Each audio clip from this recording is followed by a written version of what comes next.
gentlemen, it's time for the Movie Trivia Schmoedown. 40 competitors going at it. The last person standing gets a shot at any title of their choosing. 5 competitors will start at the table. People who have the lowest amount of points on the desk will be eliminated, and then new competitors will enter. The free-for-all, it's coming back. 40 competitors. The winner gets a title shot of any division of their choosing, April 24th. Make sure you get your tickets to schmoedownlive.com or patreon.com/schmoedown at the $10 level. Become a $10 patron today.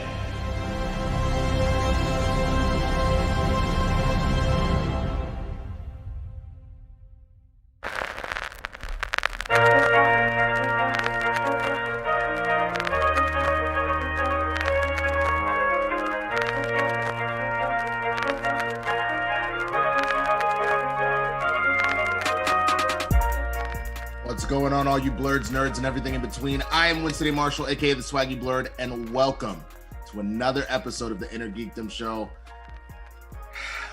That's a wrap on Captain America, the Winter Soldier. Oh God, I wasn't ready for that. Like, I knew he was coming in the suit, man. Like, I knew he was gonna be Cap, but like, I wasn't ready for them to just put in the title card and we change the name of the show. Like, now season 2 gonna have his proper name. Like, I'm not. Oh God, I'm sorry. I got real torn up this whole episode. Isaiah getting the statue. We'll get into all of it. I mean, obviously it's a spoiler review. It's in the title. We've been doing it every week. If you don't know that by now, that's on you. Really, at this point, that is 1,000% on you. I got nothing but love for you, but come on, man. Big shout out to everybody that's watching us live right now on YouTube. Thank you so much for joining us. Be sure to send in those Streamlabs, those super chats. That's how we keep the show going, running. That's also how we hear from you. And I know you're going to want to talk to my guest today for sure. To the podcast listeners, thank you so much for joining us. Be sure to subscribe to this podcast feed if you don't already. Be sure to leave us a nice review. That also helps the sponsors know, oh snap, look at them, like they actually do work. Let's partner up with them and give them money so that they can continue to do work, all that good stuff. So thank you to everybody that supports the show. But I gotta just first of all say what's up to my engineer Dwain in the building. Dwain Burke, what's up, man? I'm still in tears from last night. This episode, bro, from about halfway through to the end, I was in tears. Yeah, dude, I for real. But specifically Isaiah in that statue. I don't know what that did for you, but like it felt sort of reminiscent to the verdict earlier this week, in that it was like one of those things like, does it fix everything? No, but there's this giant just like, oh my God, thank you.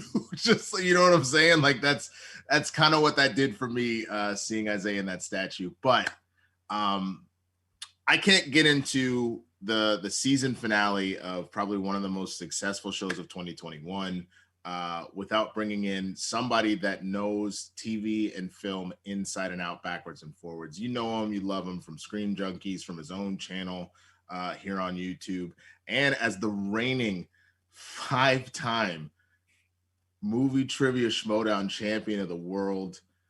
Ladies and gentlemen, it's none other than the GOAT himself, Mr. Dan Murrell is in the building. Dan, what's up, man? Welcome to the INNERGEEKDOM Show. How's it going? Good morning. Good morning. Is it morning? I don't even, it is still morning for me. It is at these morning. Time zones. I don't know anymore, you know. I forgot, because you still got to call back to LA now on the regular, but you're on a central time zone now, right? Well, I live my life still on Pacific time. Our neighbors think we're vampires. Hey, it's all good, man. It's, we aren't fully out of the pandemic yet, so it's not like there's anywhere to go. We're all just kind of chilling, so just watching a lot of content. So, but thank you so much for joining us, man. It's an honor to have you on. Like, you've been one of the talking heads in the internet sphere on TV and movies, like killing it for years now. So it's an absolute honor to have your expertise here. And, with the rumor that you may or may not be doing INNERGEEKDOM this year in the Schmoedown, I feel like you really must know your stuff when it comes to the MCU nowadays. I mean, it's a sliding scale. I know that there's a lot of current INNERGEEKDOM competitors that can run circles around me, but I'm doing my best. My plans, I keep saying I'm going to return to INNERGEEKDOM when I don't have to worry about singles anymore, but You No, just what can you you do, just keep right? winning. Oh my god. I feel it, man. I feel it. These burdens, they are heavy. These shoulders are so broad and just have so much responsibility. Oh, it's such a horrible burden to bear. Oh. Oh man. Well, we're obviously here to talk about the season finale of Falcon and the Winter Soldier, or Captain America and the Winter Soldier, as we get at the end of this episode. So amazing. Just initial thoughts on like the show as a whole, man. Like what has it been for you on this ride? What worked, what didn't work? Like what have you been feeling? It's weird because they're so different. But I came out of it with very similar feelings to what I had with WandaVision, which is that I thought that the overall character arcs and where they took the characters from point A to point B were A+. I mean, as far as just advancing the characters, bringing them to a different place, taking everything that everything that's happened to them in the MCU up to that point. And then weaving that into a new journey for them, a new destination for them, and also dealing with, some very like, I don't think that this, I talked about this a little bit in my review, is I don't think if these were movies that you would have gotten into a lot of the stuff that these shows have gotten into. So if WandaVision were a movie, I don't know how much they would have gotten specifically into things like, which is weird because that's really what the show's about, but just grief and the really profound things that show has to say. And then with this, I really think that Isaiah Bradley as a character, if this were a movie called The Falcon and the Winter Soldier, I wonder if Isaiah Bradley would be in it, because there's so much other stuff going on. Right. If you're just going to be able to have time for a scene or two for his character, then it's what I said, like, it's almost like, what's the point? Because you have to do so much digging there, and there's so much going on with that storyline. And so as these limited series have been able to dig into these things so much more than you would with a movie. And so I really feel, even though they're very different, a very similar way, which is that, like, I'm like 75 to 80% on board with it totally. And there's things here or there that I'd say, like, okay, I would have changed this, or I would have adjusted this, or the tempo, the pace here, etc. But they serve the characters so well from beginning to end that it's like I come out like very enthusiastic, because I'm excited for where these characters are going, much of the journey that they've been on, and where we're going to go from here. So they've really, I know this is a shocker, but they really know who these characters are, and what a satisfying place to take all these characters. It's almost like they've been doing this for almost 15 years. It kind of feels like that, right? But I can't put my finger on it directly as to what's going on. But that's the only thing that seems to make sense. And I agree with you. I think it's why The Mandalorian has been so loved. I think it's why WandaVision and this show has been so loved, is the fact that, like, it's even why people have very easily... JP donated $20.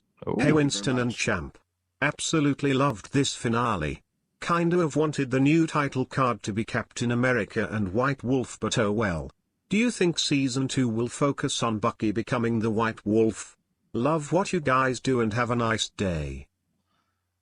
Thank you so much for the donation. I would say probably not, until we get a story of Bucky really making up with Wakanda, but it sounds like Wakanda's kind of washed their hands of him. They're not holding him as an enemy, but they're like, we're not friends either. Like, this is done. This is a chill breakup.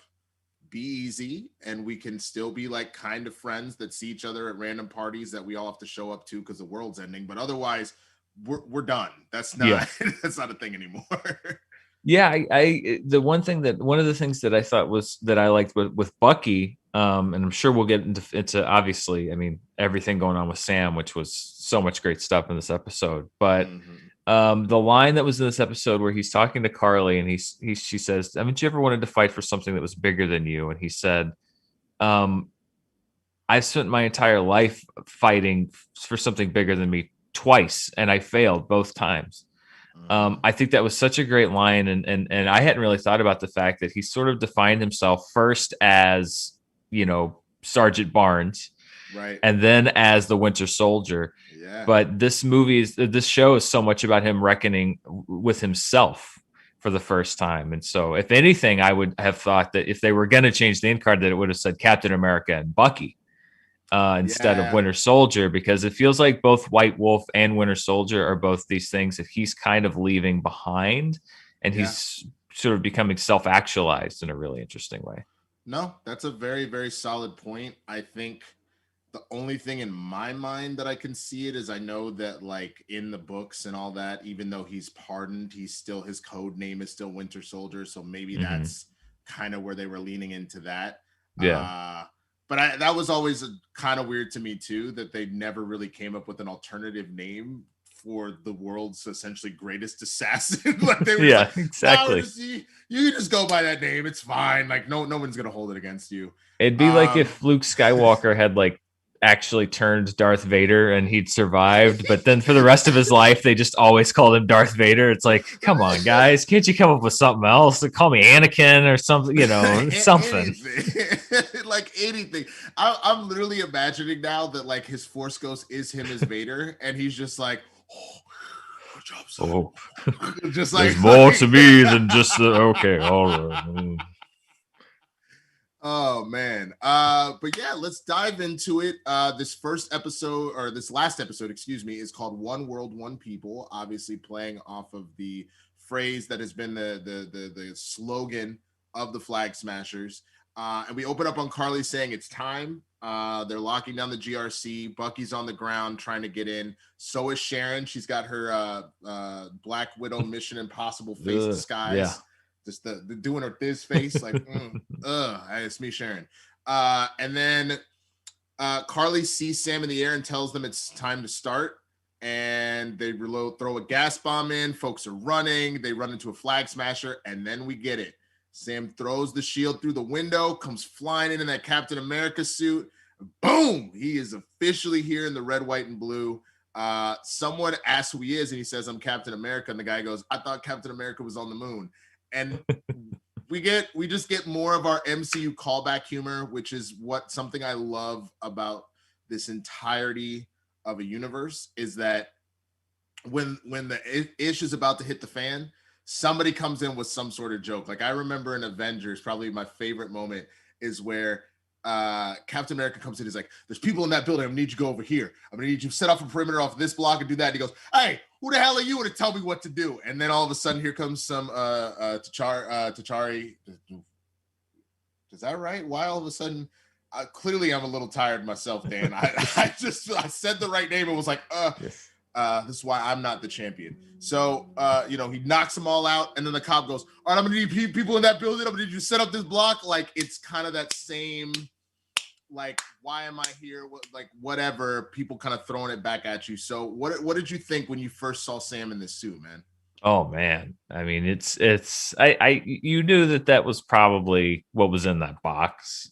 It wasn't the biggest mystery box in the history of mystery. We're not talking J.J. Abrams here. If it was J.J. Abrams, you never would have known what was inside the box. It would have been irrelevant, and they never would have mentioned it again. I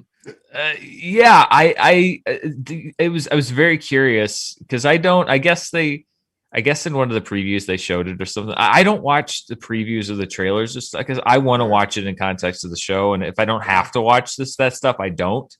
And so I was very curious to see what design they were going to come up with. And I thought it was a great design. I mean, it had all of the required pieces, but it didn't, it wasn't just a carbon copy. And I love, the integration of their two looks, and the fact that you still have the kind of wraparound head thing. Yeah. And then they never really mentioned it. That I heard, but I also like the fact that when you add in this thing, and this is the other thing that I talk about a lot on my channel, that I have to try to donated $50 through Super Chat. Love the writers of CA and WS for waiting for the Captain Falcon ref. Also for the 5-time champ, can we get a spinneroonie? Let me tell you, I look because I started. First of all, much respect to the five-time champ, Booker T. I looked up because I heard a lot about the spinneroonie, and I looked it up. My body, if it were ever capable of such a thing, is no longer. Maybe I'll hire someone to come out and do one for me. I completely forgot that Booker T did that. Because I definitely his era of when he was like, out here reigning, like that was definitely when I was watching wrestling. I completely forgot he would do that move, and I would pay so much money to, if we got to put like a plate in your back, whatever we need. I need to see this, my brother. I will pitch in. You would have to turn me into a mutant, my friend. It'd have to be a genetic mutation for that to happen, I think. Oh man, no, for sure. But yeah, Dwayne, real quick, what was the first part of that about the I know they said something about the show before they mentioned the spinneroonie. They said they love the writers of Captain America and the Winter Soldiers for waiting for the Captain Falcon reference. The Captain Falcon reference got me. That was fun. That was definitely a lot of fun for me. I'm a big Smash Brothers guy, so that was funny. But yeah, I agree with you. The suit was just enough reference to what Sam looks like in the comics as Captain America, but their own kind of MCU flair on it. And my favorite part about it is seeing throughout this entire episode what a Falcon Captain America looks like. Not necessarily, like, you do get the elements of what does a black Captain America look like, and kind of how he presents himself and the things he brings up, etc. His big speech later. But like, sure, I can't hit like a super soldier, so I'm like using the shield and my jetpack to like put some force behind it. Or like, the fact that he can't stop a helicopter from taking off, but he can throw a shield through a window with pinpoint accuracy and then dive through and take the pilot out. Like, just the fact that it's his own style of fighting and marrying the two together is just so cool to see throughout this episode. Yeah, and I think what I was saying before the very generous donation was I love the fact that it canonically, having tied it to I don't read all the comic books, and so I don't know if this was something that was in the comics or not. And I've tried to be very clear about that. I know the characters, but I'm not like completely versed in the comics. But I love the fact that it's from Wakanda. Yeah. And so I think that also helps when people say like, well, he doesn't have any superpowers. Like, I think that's a way to sort of battle back by saying like, yeah, but he got like, I mean, they're not giving him like the full Black Panther skin, as far as like if you're on a video game, like it's not, the power level's not up to 100.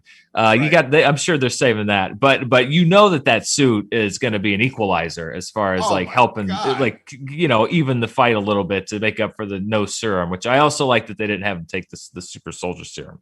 I agree with that too. I'm glad that didn't happen.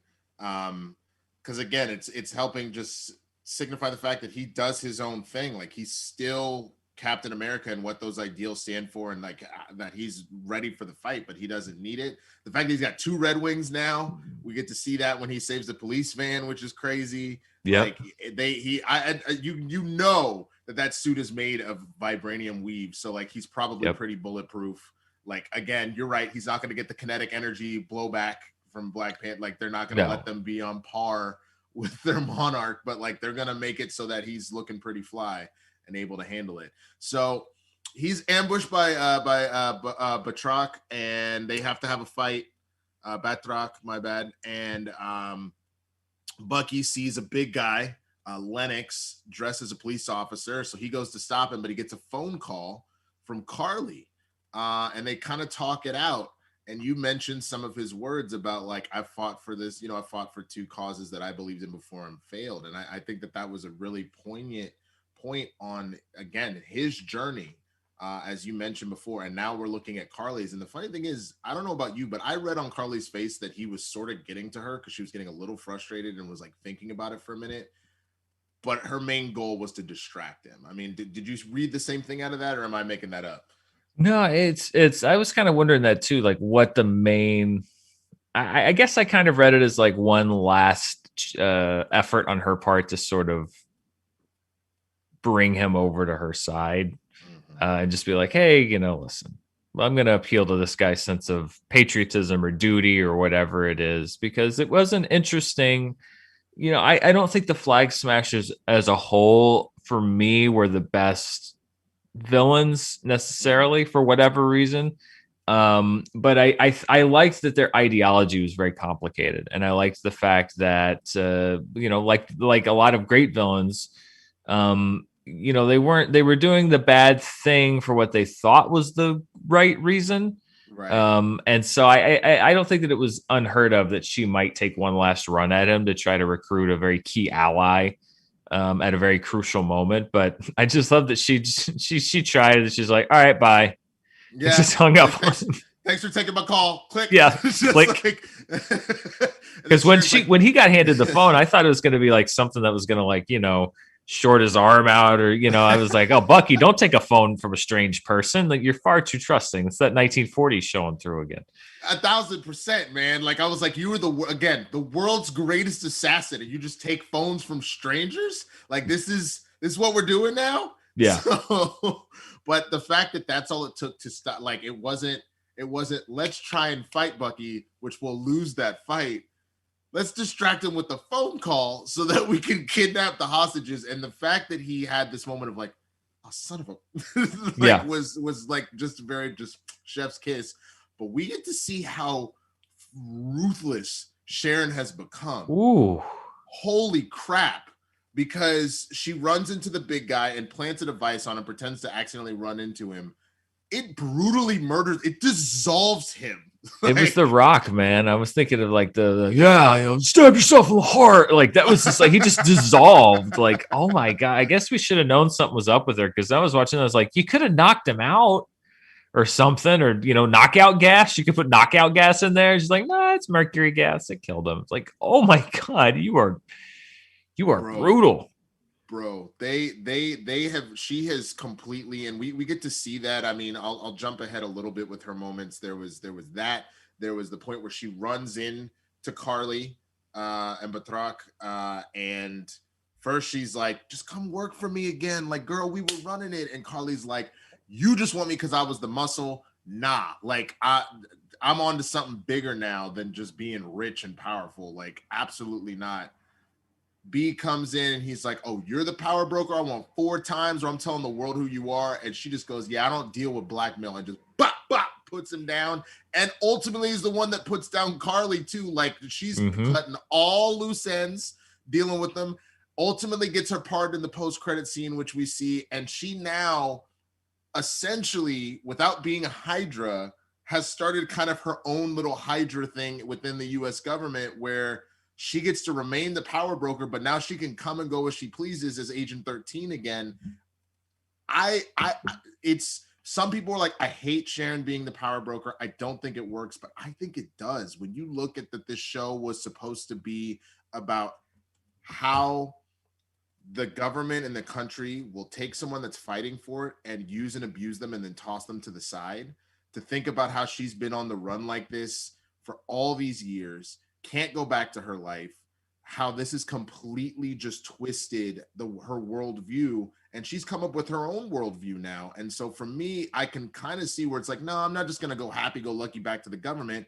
I've made a new life and I like it. And if I can take something out of this on my way out, then I'm going to do it. I don't know if you guys feel the same way about that or not. My main, like, I see the road that she took, and my main thing has just been that there was so little of her. Is Bucky taking the phone equal to take a pretend phone from a 3-year-old? I missed the beginning of that. I did too. Hold on.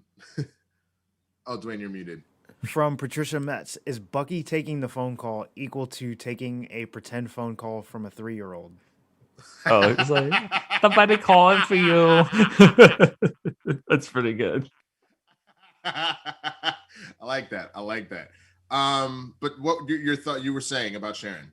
Oh, I think for me, when I say that everybody got a great A to B story, I felt like Sharon in this got like she didn't even start out at A. It was like Sharon started out at C, and then the show took her to F, but we didn't see B or D or E.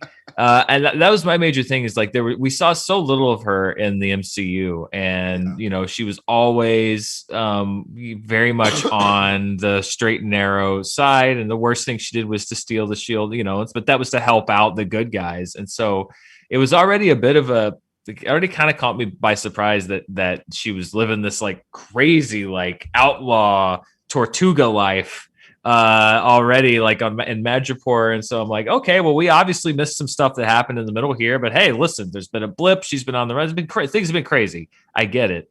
And then you have that jump to like, not only was she living that life, like she was running that life. It's like, whoa, I missed a lot there. And then by the end, it's like, oh, and she's going to be double dealing with the government secrets. It's like, it's not so much that I have an issue with where they took her. It's that she was a character where I felt like we missed a whole lot, and I wish that we could have been privy to a little bit more of just like what really caused this radical change, because there's a lot going on where she changed a lot from the very little screen time that she's gotten in the MCU so far.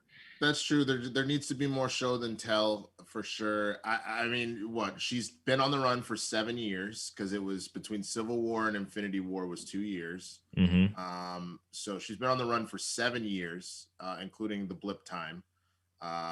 And so I can see that. I mean, almost a decade of malice. I can connect those dots just by the time of, if your entire world was asunder, the Carter name that your aunt built up and all that is trash. I can see that. But a lot of people are also putting forth, and I try not to get too deep into theories, but knowing that Secret Invasion is coming, that maybe she's a Skrull, and this is the beginning of the infiltration of governments in order to kind of depower them. If that's the case, that's a very long con, and it's very early to do this, but we'll see.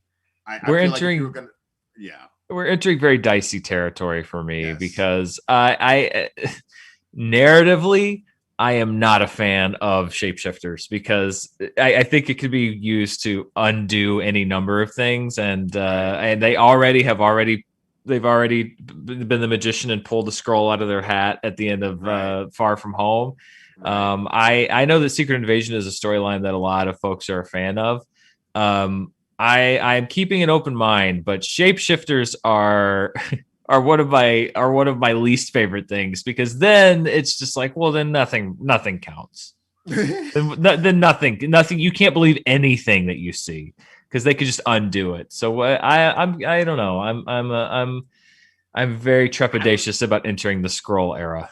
I get it, and it feels like it's coming regardless. Some people are joking it's Mephisto. I'm not doing this. But like, what if it had been though? What if she turned into Mephisto and this was the show? All along, just just a full callback to WandaVision. It's all connected. If she had been Agatha or Mephisto, that would have been incredible. That would have been really funny. It would have been absolutely funny. But all right, so we cut back. Captain America does a good job of finishing the fight with Batrak, and then jumps out to chase this helicopter. Uses Red Wing in order to figure out that there's a pilot on board. Her name is Ayla, being like, and then he ultimately, I'll just do this whole helicopter scene because there is some bouncing back and forth.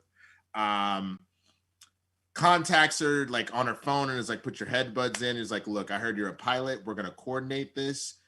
I'm going to get him out of there, and I need you to take the stick on 5. And like at that point, while he's talking, the chopper like knocks him over. And probably one of my favorite lines, oh boy, you done earned this ass whooping.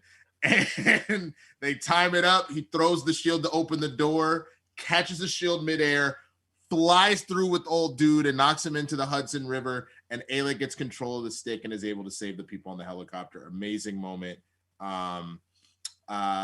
What do you think about this whole this flight? Like, I'm really loving these Falcon air fight sequences that we only got some of a little bit in previous iterations of Falcon. But to see him now with his Captain America gear doing it, like what were you feeling watching this? Yeah, I've talked about the fact that, when you focus on these characters, you actually, Falcon, other than like Ant-Man, you would see Falcon kind of zooming around a little bit, and you get like 30-second snippets of Falcon, but there's so many other things you had to jump to. And I like the fact, we started the show with this great action sequence, kind of showing what he could do.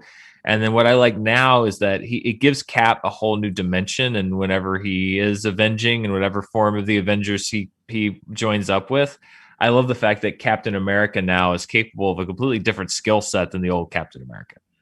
And it's the integration of the technology plus the shield now, the powers, the suit. I thought this was a really good action sequence, and I like the idea of like he can he's his own thing. He's not just doing what Steve did. He's his own version of Captain America on many different levels. One of which being like, God bless Captain America, but he couldn't do that. I mean, he could throw the shield, he could throw the frisbee, he could jump, he could punch, but he couldn't do what Falcon does. No, he cannot. And now Cap is it's a new Cap for a new age. I like it. No, 1,000%. And my favorite thing to do, I was having some trouble sleeping. I went back and watched the initial helicopter chase scene at the start of the series, and then rewatched it compared to this one.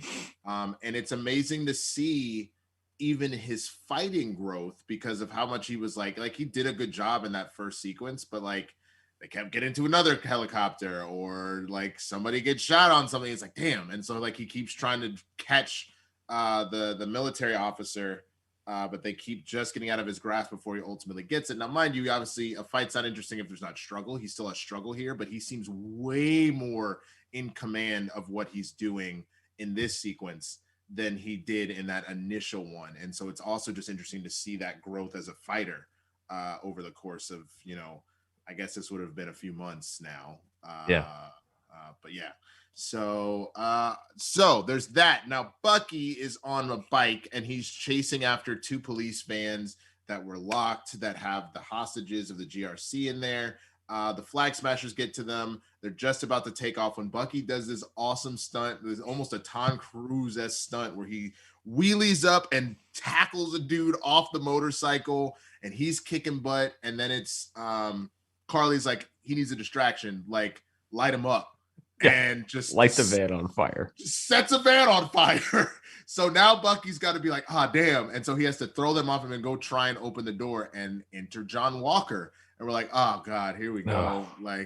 All over again. I thought we got rid of your ass, but here we are. In your arm broken. Like, what the hell? And he's here with his ghetto bootleg version, like rip off replica shield. And he throws it, and it is immediately dispatched. Yeah. And he's holding his own in the fight, but gets eventually pinned on the ground and just getting mollywopped yet again. What he's done this entire show is get pinned to the ground and just get beat on. Yeah. And you see him starting to have a little PTSD. Like he focuses in on his Medal of Honor that's on his shield that he welded in, and he's clearly going through it. And we're like, oh crap, he's gonna snap and murder everybody again. Like, here it comes. Yeah. Here we go. Right. But Bucky saves the first van. John actually is like beating them up, but he doesn't actually end up killing anybody. Bucky falls into a construction site with one of the Flag Smashers, and they're fighting down there. Carly steals a van and tries to drive it off the little ledge into the construction site, killing everybody in the van, maybe Bucky along with it. And John has a moment. Do I continue to chase Carly right now, or do I save these people? And without hearing Lamar's voice, you can clearly hear Lamar in his head being like, it's okay, man. You always make the right decisions in battle. And this is where we see him redeem himself, and he goes and saves the van full of people instead of chasing Carly. He's not able to ultimately do it because the Flag Smashers ambush him while he's trying to save a van full of people. Yeah. But we get to see Sam come in, use the dual Red Wings in his pack to save everybody, and we get my favorite line.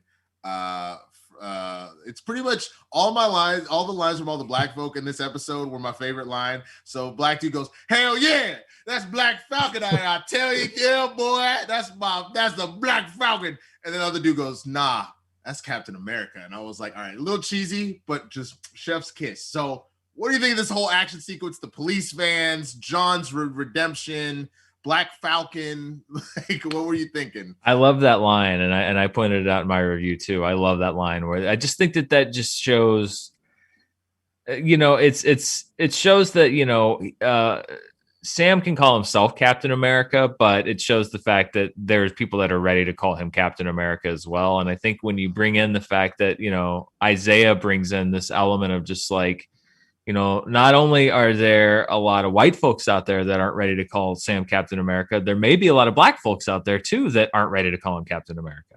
And so I love the idea that you're introducing this fact that he's being embraced immediately by a lot of people, which I think is important for that character.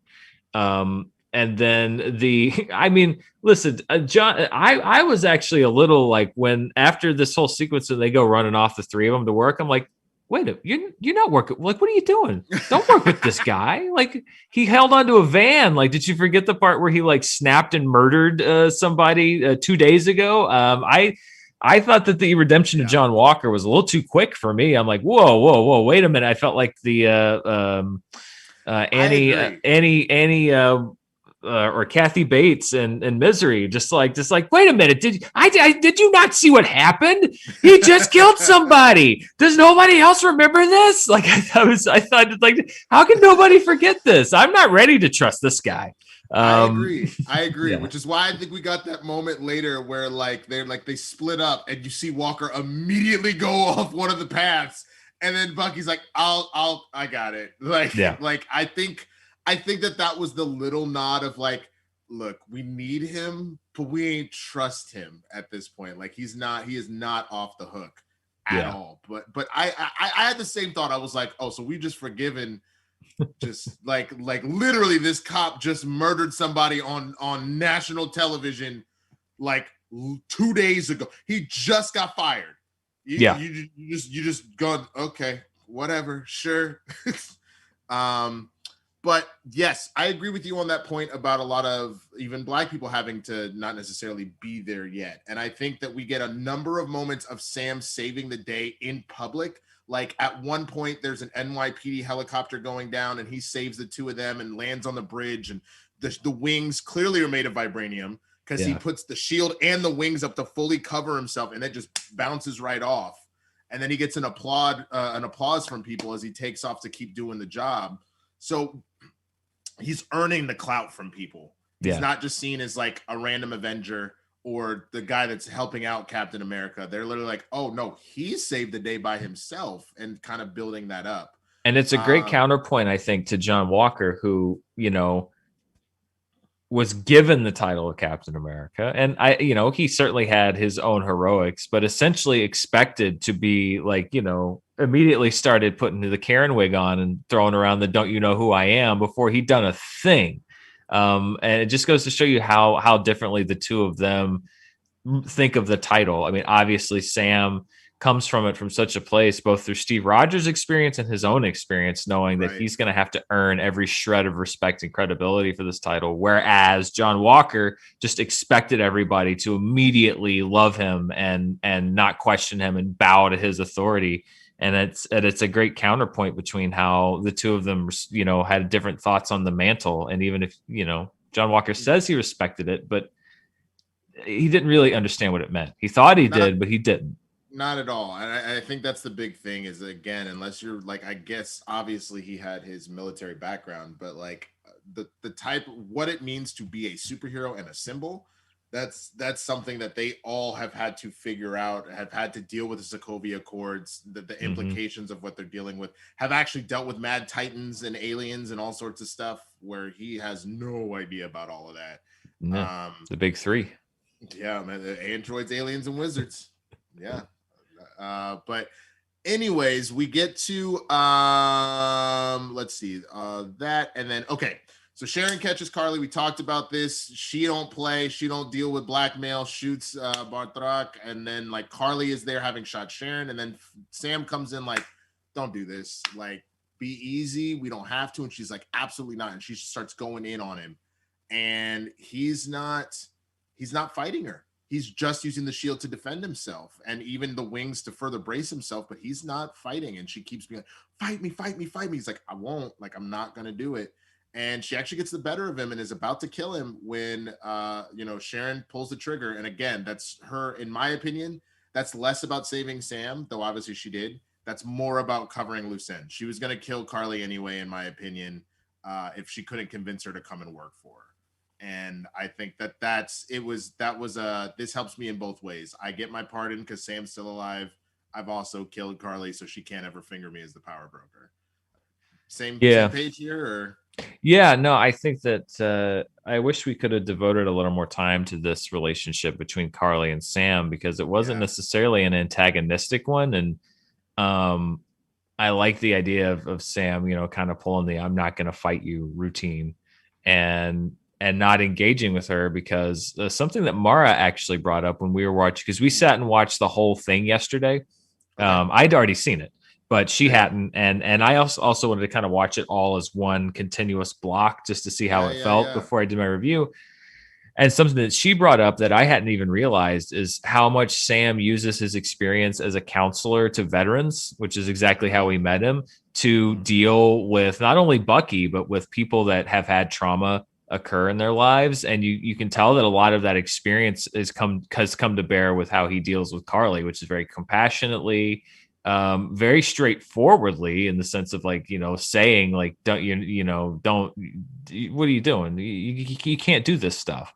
But also non-aggressively. And it does kind of tie into, again, the different kind of Captain America that Sam is. And it even ties back to a lot of the conversation that's been going on about real law enforcement right now, which is the idea of mental health counseling and de-escalation, and using expertise in areas other than I can punch things and throw a shield to address different situations. And I thought that when she pointed that out, I thought that was something I had never noticed, that's another skill set that Sam has in his toolkit. I think that's why, I don't know if you remember in Winter Soldier that Captain America does attend one of Sam's vet counseling things. And I think that was the beginning of him almost do it. Like, he wasn't, at that moment being like, that person's going to be my successor. But he immediately started to see what Sam's true character was then. And Cap has been a perfect judge of character so far. Kind of across the board. I think the only thing that he said, and obviously that was out of anger that boiled over into Civil War, was to Tony, "It's like, you're nothing but the suit, take the suit off and what do you got?" All that kind of stuff, you're not the guy to make that final play, to sacrifice everything. But I think even then he was right he read Tony correctly at the time. It's just Tony being around Cap obviously evolved.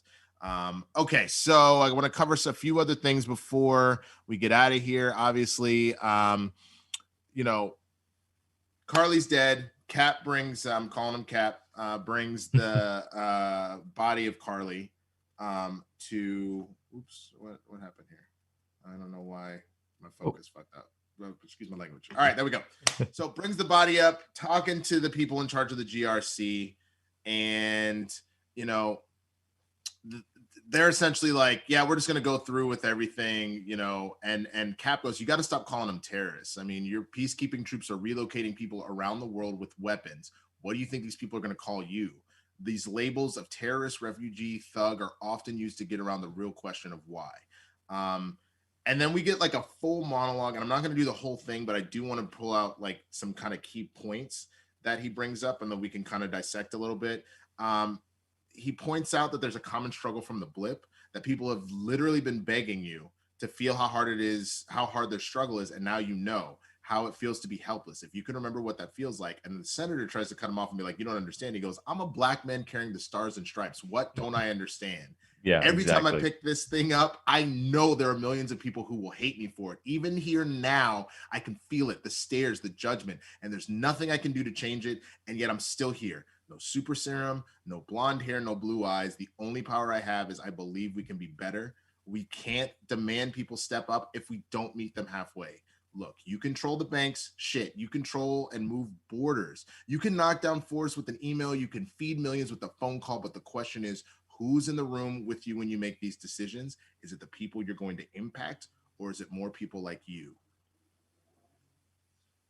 Blown away, personally. I feel like we covered a lot of points of exactly where the world needs healing right now, not just in the show, but in general.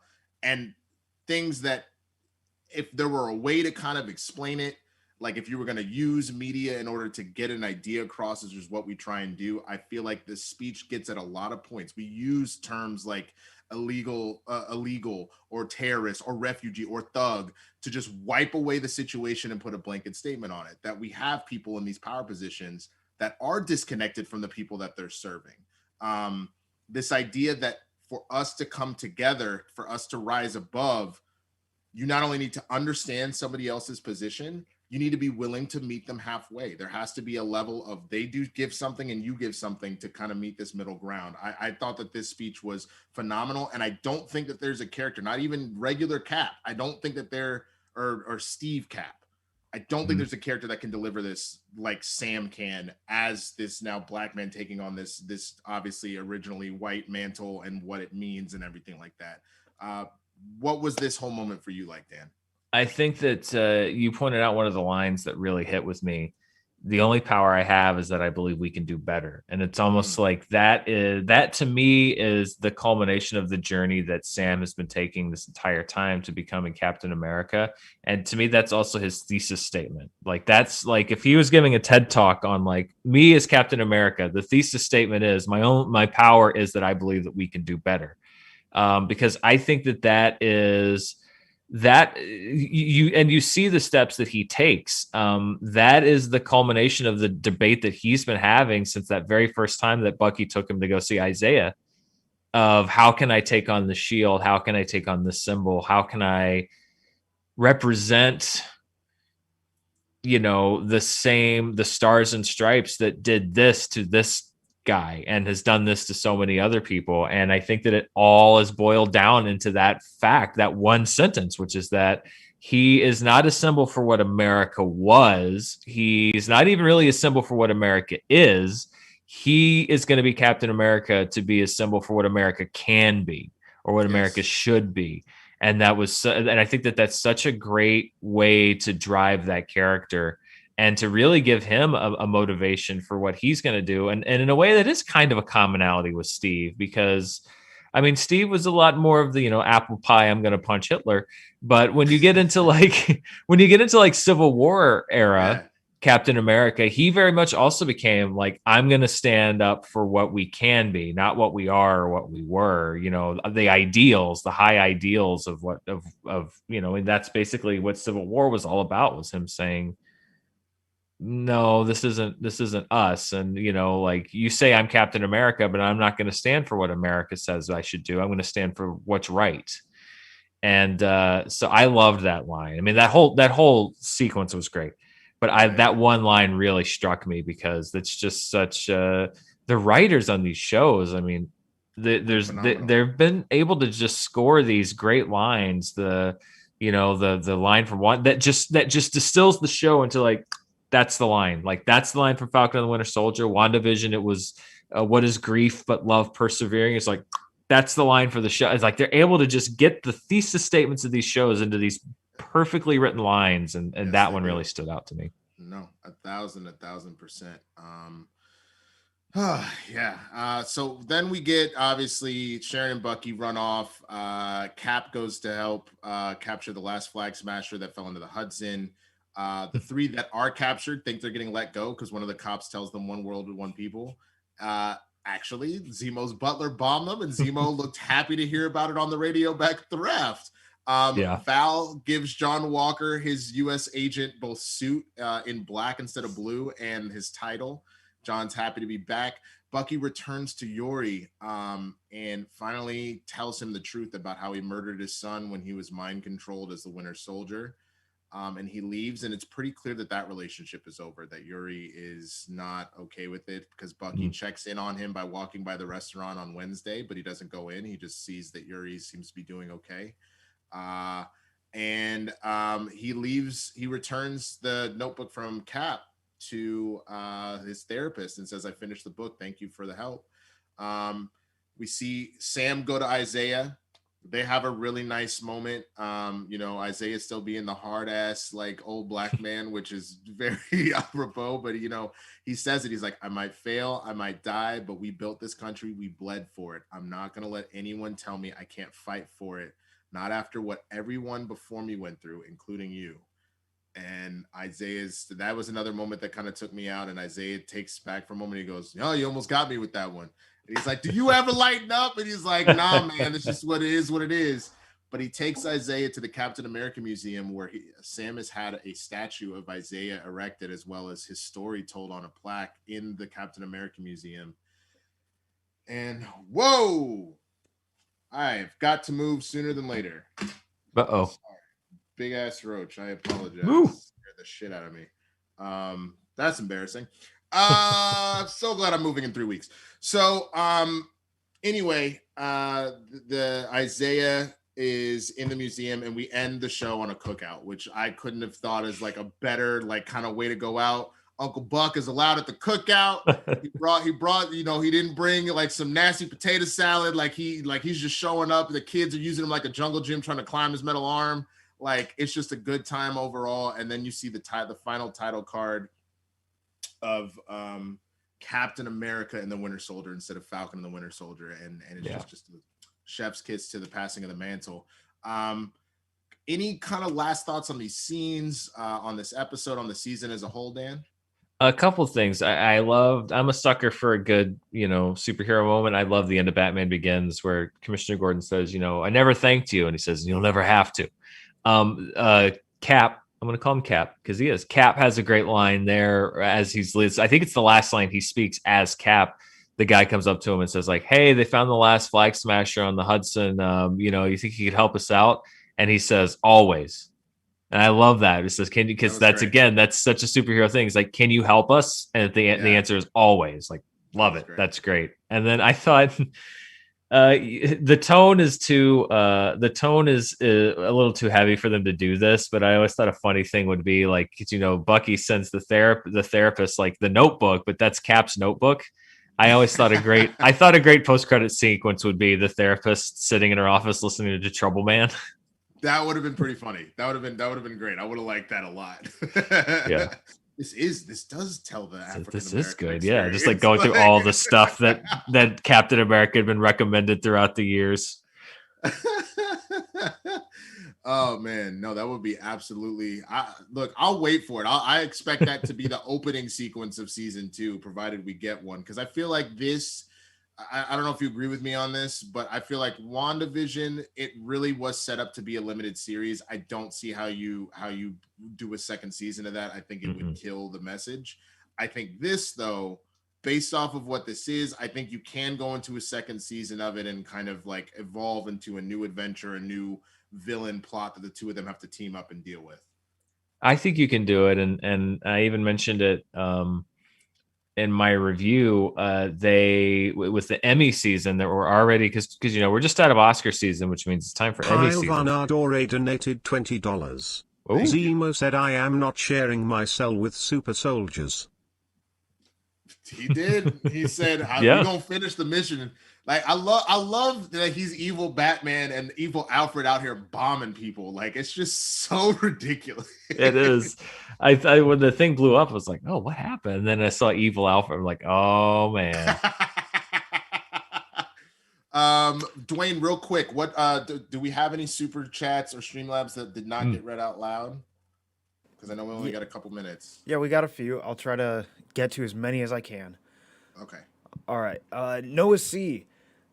Thanks for all you guys do. I appreciate your commentary and sense of humor. Best of luck in all your endeavors. Thank you very much. Why do I feel like I'm getting fired from WWE? It sounded more like it's like a yearbook, like from a teacher. Yeah. Okay, Morse Code Z.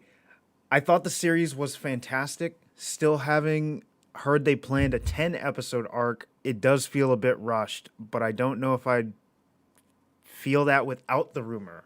Also, so many feels. I think the 6 episodes worked. I would have liked more of it just because like I was enjoying the show, but I think you wrapped everything up. If you want to go that route, I can understand. Like Dan was pointing out some of the issues with the Flag Smashers. You might have had more time to kind of flush some of that out, maybe flush Sharon out, because like we didn't get a chance to see her full heel turn. We just had to assume it's been 7 years of On the Run, but yeah. Garth Harkness McMurray. Contessa Valentina Allegra de Fontaine in the comics is Agent 14, and after decades was revealed to be a double agent, and she became Madam Hydra. With Sharon as Agent 13 being the power broker, I wonder if they're working together to control the U.S. agent. I could see that. I could possibly totally see that. Yeah. It's an idea. It's an idea. Matt I hope we see Julia Louis-Dreyfus sooner than later, though. I want to see her in other stuff. Great. She was great. She has to. I feel like that was too much of a setup, and nothing happened with her. That this is all just prepping us for some other stuff. Yeah. All right, Matt Chapman. This show was hit and miss for me overall, but as a whole, I think it delivered. I thought the finale was just fine, probably because the 2 preceding episodes were so good. I am conflicted about Sam's speech at the end. Part of me thought it felt cheesy, but I think it was because it felt like it came straight out of an old Superman or Captain America comic telling kids to take their vitamins. For that reason, I think it might be brilliant. I think, though, that's the thing. I think you needed him to do that just because there is this level of, like, black men being able, like, him being able to be Cap. You got to show a little bit of that Americana, and in this case with his words, you know what I'm saying? Like, it can't just be him saving the helicopter or the bus. You kind of need people to be like, yeah, that guy's right. Like, so I think that was kind of very appropriate to help with that mantle passing. Dan, you on the same page, or? Yeah, I think that, kind of in the way that I said that I was on board with 75 to 80% of the show. A lot of that particular scene, I was on board for 75 to 80% of it. Some of it I thought was a little stagey. Sure. But again, it goes down toward, the stuff that hit like aces. So it makes the stuff that I kind of felt similarly to Matt, it makes that stuff kind of fall away. Only because they really, hit the home runs where they needed to. That's fair. Yeah, agreed. I felt for that speech in particular, I know a lot of people are going to complain that it was so on the nose, but the thing I remembered is this is a room full of black writers with a black character on the world stage getting to speak to the world. How often has that happened? So I don't care that it's on the nose. Well, and a lot of times people's ideas of on the nose differ, because one moment that I mentioned in my review, because I thought that there was a few times where the show was a little on the nose, and it only stood out because they did it so well in other places. Like the idea of John Walker, the unquestioned authority, being caught on tape with the brutalization of this person, like I thought was a great use of the comic book. The way that it was like the 90s, like, and so many times where they would take the comic book storyline and put the world stage in a comic book, and people may not even realize that it's telling you the world as it is right now. And it was done so well. And there was a line that he had in this episode, actually, that to me felt on the nose when he showed up to Carly and basically she says, he asked her, you don't think Lamar's life mattered? Like, to me, that felt a little bit on the nose. And I mentioned that in my review, but then there were a lot of people in my review I saw that in the comments didn't feel like it was. So it's so subjective even to people, like what is on the nose and what isn't. I completely forgot about that moment where she said, I didn't mean to kill somebody that doesn't matter. And he goes, you didn't think Lamar's life mattered? I was like, did he just reverse a Black Lives Matter? Oh God. I was like, I both like, oh, you triggered him, but also like, I guess that was good, but also what? But for a lot of people, it seems like that watch the show, they didn't strike them that way. So I think that's the other thing is like, I don't know if there's a way when you're writing in this arena, I don't think there's a way to write it so that, there's not going to be someone out there who feels like it's too on the nose, because, everyone's kind of tuned to a different frequency. Yeah, no, for sure. Dwain, we won't really respond. Just try and get through as many as you can, and then we got 3 more. Okay, cool. All right. Tiffany F. Hey guys, in regards to Sharon, we needed another episode that was just dedicated to Sharon's life and how she got there. But that would have taken too much away from Sam and Bucky, since we also had the episode about Walker's story. Sharon's evolution deserves its own show. That's true. I think that's where 10 episodes would have done us justice. We could have had a full episode dedicated to her. Yeah, what else? I agree. All right. Arturo Zamoreno, because Dan is my favorite Schmoedown competitor if there was any competition. Any recommendations for movies like Ready Player One? Oh, movies like Ready Player One? Wing Commander. Yep, Tron and Tron Legacy would be somewhat similar. Those are the ones that jump to mind initially. I mean, Ready Player One took a fair amount of inspiration from those films. Yeah, on the spot, those are the first couple that jump to mind. Would be like, if you're digging that vibe, I'd say check out Tron and Tron Legacy. All right, and last one from Dagan. Hello to the GOAT.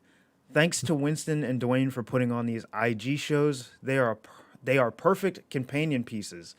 What is the plan for the show between now and Loki?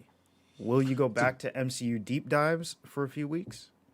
That's a great question. It's something that we're working on right now. There's a couple shows we're considering doing reviews on until we get to Loki. I know that Obi-Wan is not Obi-Wan. What's about to drop? The Bad Batch. It's the Bad Batch is about to drop. I know that that's probably going to be covered by Sith Council, so Christian might tell me to go F off, but we might do that. We'll see. There's a lot to go into, but I'll have some news on that early next week. But Dan, thank you so much for being here, man. Tell them where they can find you, what you got going on, all that good stuff, brother. You can find my YouTube channel at youtube.com/Dan Murrell Movies. There's a review up right now for the whole season of Falcon and the Winter Soldier. I'm going to hang up here and drink something caffeinated and watch Mortal Kombat. And over here, I'll have a review for Mortal Kombat up later today. You can also check me out on Twitter at Murrell Dan. Check out my podcast, All My Movies, which is part of SEN and Skybound. We moved the show from this network over to my YouTube channel, but we're still partners. That comes out every Wednesday. We're wrapping up Best Picture Month, and I'll give you an exclusive announcement here. My guest on the show next week will be the chairman himself. Christian Harloff will be joining me to discuss a Best Picture winner. So, but you can come check out the back. There's a lot of episodes here on SEN that you can watch right now. There's also a few over on my channel. And that's pretty much all that's going on at the moment. And watch the Schmoedown. Was the free-for-alls this weekend. Lots of fun stuff. I'm also doing a live stream directly following the Academy Awards on Sunday. So if you want to check that out over on the YouTube channel, I'll be doing a recap and review and questions, etc. So I'm getting more into live programming. I think I'm going to have a live show that's debuting next week, weekly live show. So there's a lot of new things going on over on the YouTube channel. I'd love for people to come check me out. That's amazing, man. I mean, you're one of the best in the biz. So definitely please go support Dan and everything he does.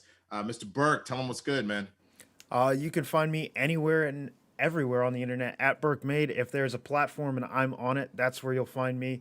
Please check out my YouTube channel for my show Technical Difficulties, where I help you produce live shows on the internet. This week, I showed you how to combine the functionality of StreamYard with OBS to make the best live streaming setup that you can use. That's what's up. And then I know what I'm watching today after Mortal Kombat. Right. And then you know where to find me at the Swaggy Blurred. Dwayne, you can go ahead and hit that music. I want to apologize to anybody that we missed your Streamlabs or Super Chats today. I'll have Dwayne get them to me, and I will answer them on Twitter for you just to make sure that your voice was heard. So I do apologize, but we do back into SEN Live, so I want to make sure that they get in. Already running a little bit late. Again, the Swaggy Blurred, I'll be here next. You're fine. We were having a great conversation. I'll deal with Christian. This is fine. I don't care. But every Friday, 9 a.m. Pacific, we'll be here next week. We'll have some great stuff to talk about. So keep an eye on Twitter. I'll let you know what's going on. Blurred to the Hood, Tuesdays and Thursdays, 2 p.m. Pacific, including this Sunday at 9 p.m. Pacific. Blurred's After Dark. That's the adults only show. So if you ain't down to talk about some real adult stuff, don't show up. That's all I'm going to say. But other than that, I have much love for everybody. Big shout out to Dan Murrell for showing up and being here with us today. Shout out to my engineer, Dwain Burke. And shout out to all of you. Love each and every one of you. Enjoy us seeing live. Free for all tomorrow. Do not miss it. You don't want to because it's going to be ridiculous. We out here. Peace.